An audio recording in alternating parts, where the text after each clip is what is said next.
Good morning. Welcome to CATEX-TV. My name is Frank Fortunato. This is a live broadcast from Princeton, New Jersey.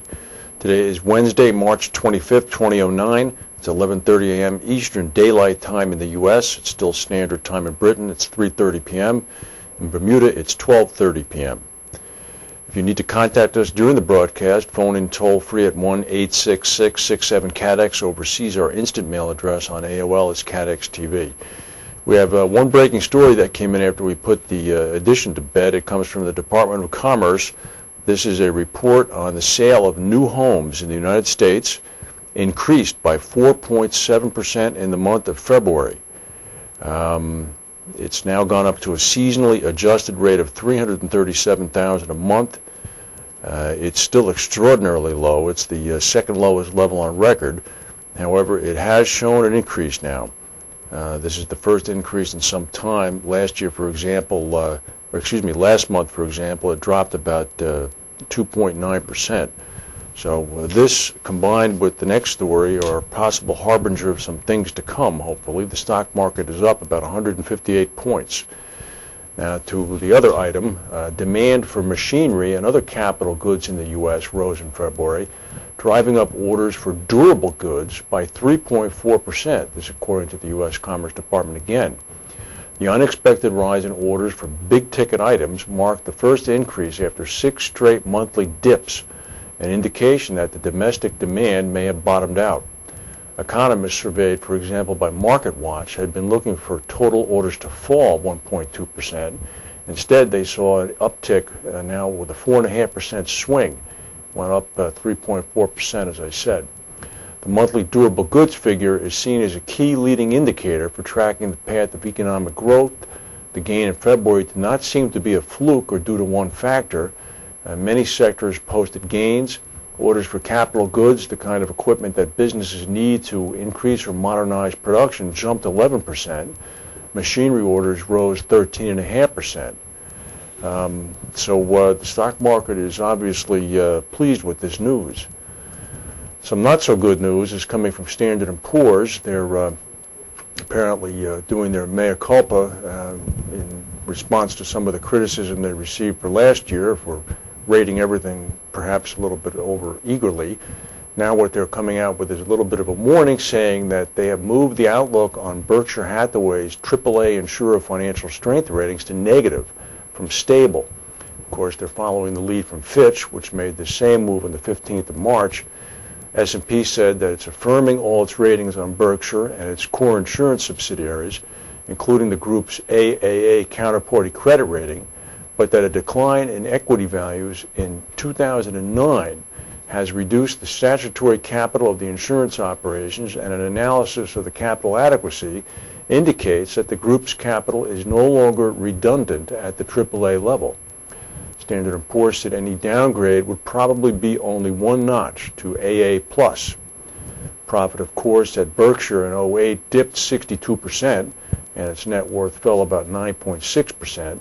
Their decline stemmed mainly from paper losses on derivative contracts, of all things, tied to stock market indexes. Berkshire's equity holdings, such as American Express and Wells Fargo, also suffered big declines as well. Keep in mind, Berkshire still made an awful lot of money.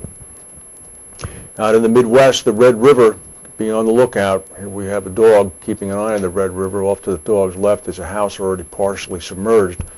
North Dakota has been declared a federal disaster area due to severe flooding across the state. It hasn't even really hit yet. This is being reported this morning by the Grand Forks Herald. This move means that the federal government will pick up 75% of the costs incurred by the state and local governments for flood fighting efforts.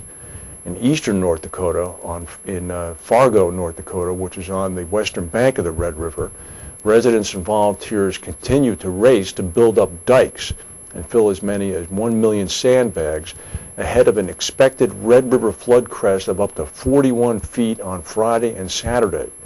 The flood stage at Fargo for the Red River is 18 feet. This is going to be double that. The Red River Valley is considered an important growing region for wheat, sugar beets, and corn.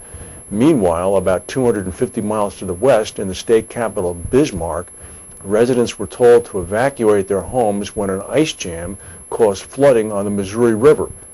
The the National Guard sent helicopters to drop dynamite on the ice jam to ease flooding around the city.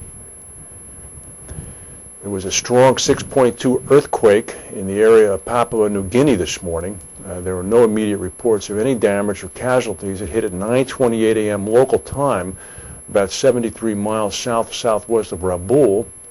No reports of any damage. Residents in Rabaul felt the tremor, but there have been no indications of any tsunami or anything like that.